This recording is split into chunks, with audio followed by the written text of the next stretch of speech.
Hello again, my name is Justin Stairs. This is the Brussels Signal Studio, and we're very happy to have Mr. Yalchin Rafiyev. Thank you for coming into the studio. Mr. Rafiev is Deputy Foreign Minister of the Republic of Azerbaijan and lead negotiator for the COP29 negotiations, which are due to take place in Baku in November. It's a fortnight of talks, if I understand correctly. And I would like to start out with some basic questions, please, sir. Firstly, COP29, obviously that stands for Conference of the Parties. I mean, we're talking here about global negotiations designed to save the planet from climate change. Is that fair? Yes, we could call it as well. First of all, thank you very much for the invitation. Yes, this is a conference of parties to the UN Framework Convention on Climate Change. So the parties come together and really negotiate to find solutions, collective solutions to the global climate problems. Okay, and the goal is to limit the increase in global temperatures to, now, is it 1.5% above pre-industrial levels or is it 2%? The Paris Agreement puts a target of 2%, but preferably 1.5.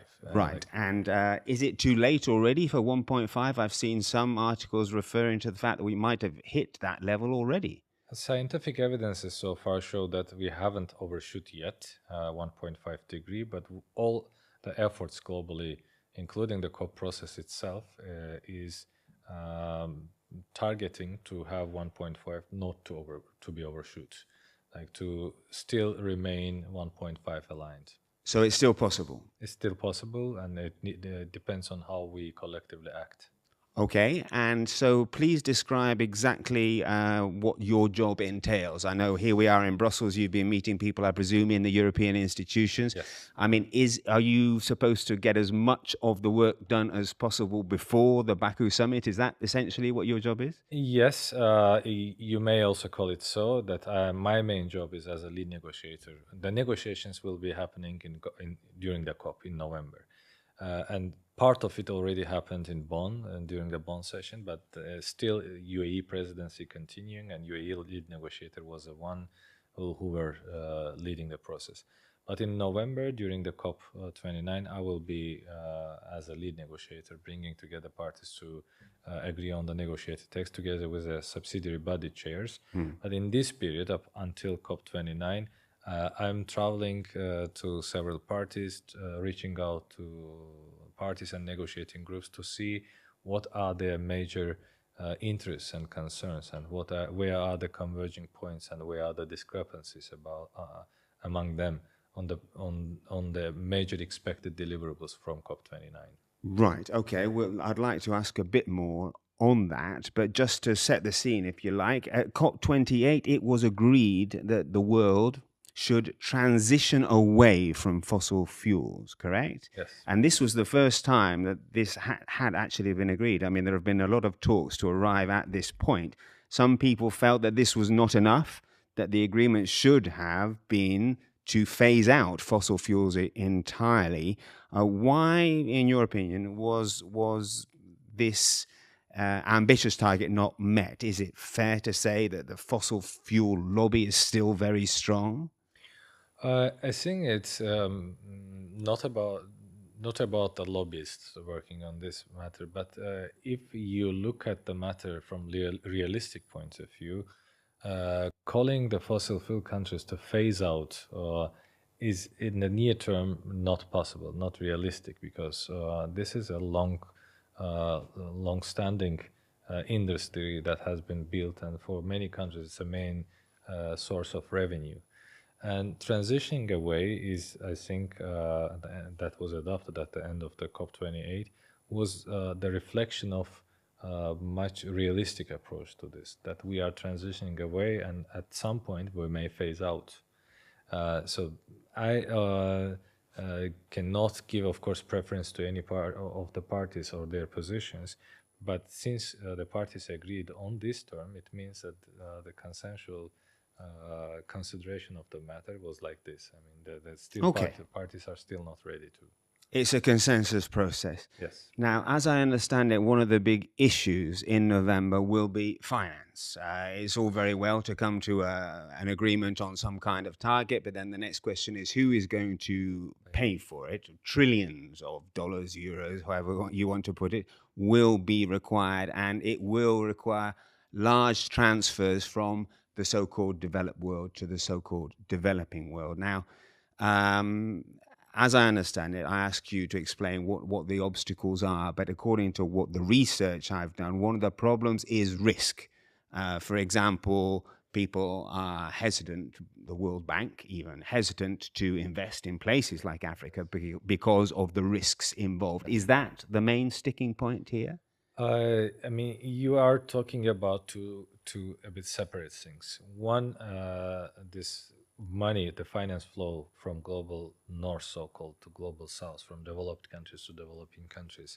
This is a development assistance. It's a kind of grant-based or loan-based concession of funding that we are talking about. It's coming from the Paris Agreement that developed countries should help the efforts of the developing countries. And in Copenhagen in 2009, the parties agreed on 100 billion amount annually to be flown from north to south. But now we are discussing in Baku what should be the new figure.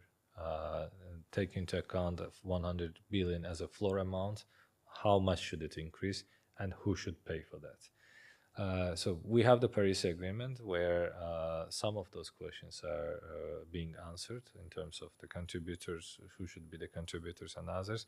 But still, the parties continue negotiations because the amount that is expected to be adopted is very high, that some group of countries couldn't be sufficient. Their contributions couldn't be sufficient. And it also brings another element to the topic, which is how private sector can be involved or how additional non-party stakeholders can be involved into the process. And that brings me to your second question on the investment part. Yes, indeed, in Africa, for example, you rightly mentioned, there is more than 50% of the global solar power capacity, but only 1% of the global investment in solar power. And one of the reasons for that is the risk perception in this area, that those investors, potential investors, business community, are reluctant to put their money to invest because of their perception of risk, that if they put this money, they can lose it. But empirical research say that it's not applicable to all cases. Actually, most of the investments put in these countries actually bring revenue.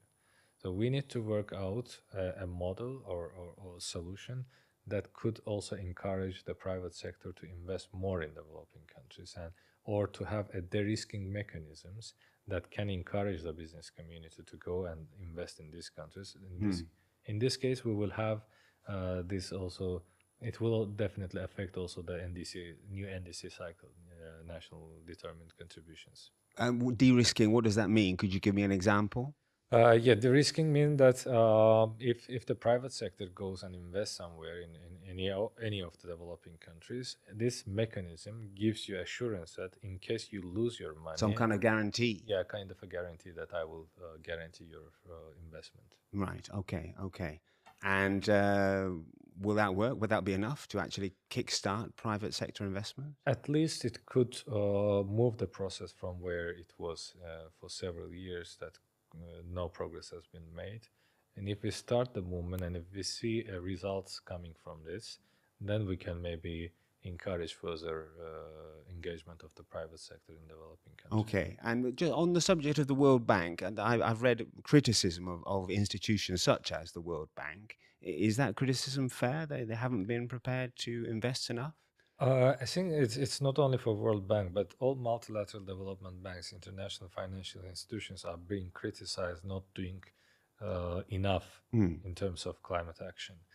And the problem is not about the existence of the resources or not, but the problem is about how accessible are these resources and funds. The main complaints are about accessibility issue. Like these funds, banks, financial institutions, they have very complicated procedure of granting the funds to the developing countries. Usually it takes some years to get it. And for small island developing states, for example, whenever they face a natural disaster and they apply for World Bank or other MDBs, for example, to give them some funding to recover, it takes some years, and then it doesn't Too make slow. any sense. Yeah, too slow, and it doesn't make any sense for them after that.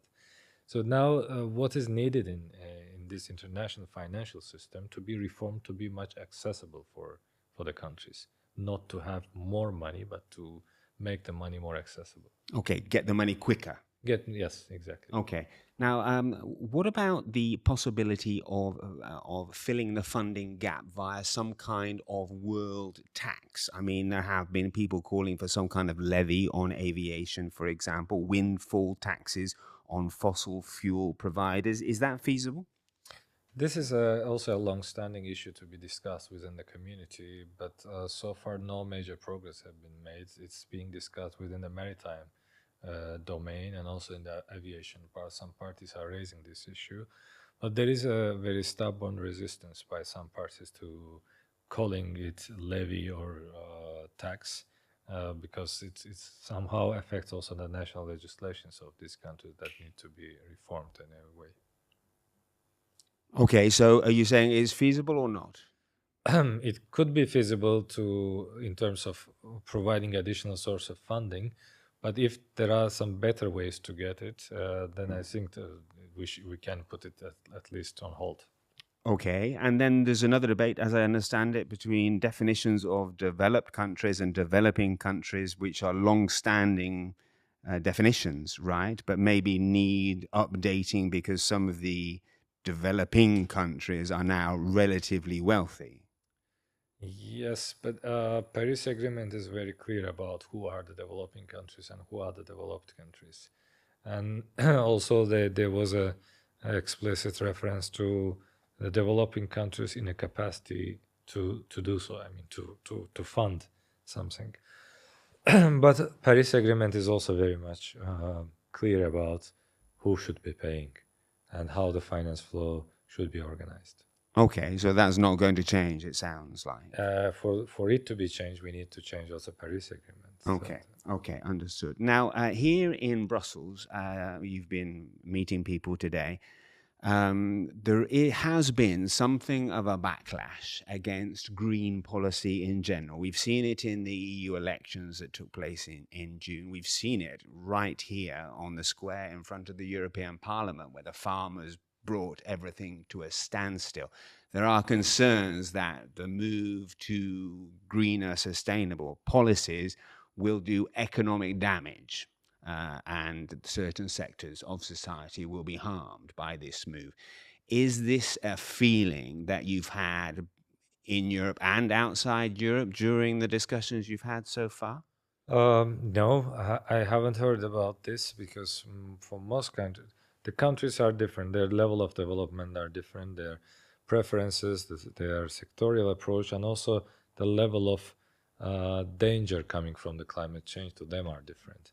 So therefore, their perceptions are quite different. And in the climate negotiations, usually the parties are discussing what is common for them. They are not talking about peculiarities for some regions or countries, but mostly the global issues that affect them all. Okay, so there is no break on your job essentially from this so-called environmental backlash. No. Okay, okay. Well, that's a very clear answer. Now, what about the economic aspects of any deal that might appear? I mean, there have been allegations. It's a politically sensitive subject, but dumping allegations, for example, against countries such as China with regard to solar power and electric vehicles. I mean, there is clearly a need for some kind of level playing field. Does this come within the remit of your discussions? You mean those countries to be also part of the Well, global donor right. I community? mean, there is a need for some kind of level playing field. Some people, I mean, the US and the European Union are considering anti-dumping quotas and tariffs, rather, against China, for example. Is this an issue that's going to have to be discussed in Baku? No. Usually the countries are refraining also, since all are interested in getting consensual outcomes of the process. The countries are trying to avoid any finger pointing or any kind of subjecting any particular party to criticism or to any particular unilateral measures, but rather to focus on those issues that bring them together. And we are, and I'm in my lead negotiator capacity, trying to bridge the gaps and bring the parties together and focus on those issues that can bring the parties together rather than divide them. Okay. Could the US elections affect the process, do you think? I wouldn't single out any particular elections, because this year is election year, and in 60 countries, more than 4 billion people are going to elections. Of course, political dynamics within any country affect the decision-making process, but we hope that U.S. elections or any elections in any other part of the world. Recently, we had UK elections as well. The Labours won there. We had elections in the European Union, and we are expecting some more elections happening in other parts of the world. We hope that the global understanding and urgency of the matter will prevail in the negotiations rather than having any political dynamics being changed within the country. But you know why I refer to the US. Under the first Trump presidency, for example, there was a clear shift in US policy as far as climate change was concerned, and we witnessed this in the institutions globally. Is this not a risk if President Trump comes back? I cannot, of course, prejudge the outcome of any elections by saying any particular scenarios. But we, when we formulate our strategy of negotiations, we take into account all the scenarios that could be developed, and we also are consulting closely with those countries concerned where the elections will be happening, to see what could be the developments and how we can fix it in order to get the successful outcome. What do you mean by fix it? To find alternative ways of dealing with the issues, like how if we, for example, in the case of elections in the US, US is a donor of the one of the donor countries out of 100 billion. So we at least try to we in our conversation with the U.S. colleagues, we try to maintain the portion of U.S. contribution into the new collective quantified goal, rather than backsliding. Right. So you urge them to keep to their promises. Is that a Yes, because this is something coming from the agreement, and it's a legal liability issue. Besides being a kind of a moral matter that developed countries should help developing countries, but this is a legal liability issue. Okay, so you're hopeful that countries such as the US will stick to their promise irrespective of who is in power? Yes, and we are trying to also maintain this spirit within the negotiating process. Okay. Now, Azerbaijan is a country that's heavily dependent on fossil fuel. Oil and gas are responsible for 90% of exports. Is that figure correct? I think it's less than this. Okay, and a large percentage, I have here 60% of the state budget. Is your country capable of moving to a sustainable energy mix? Sure. We are investing a lot on renewables, on wind energy, on solar energy. Our biggest oil company, energy company, SOCAR, announced 2050 net zero pledge.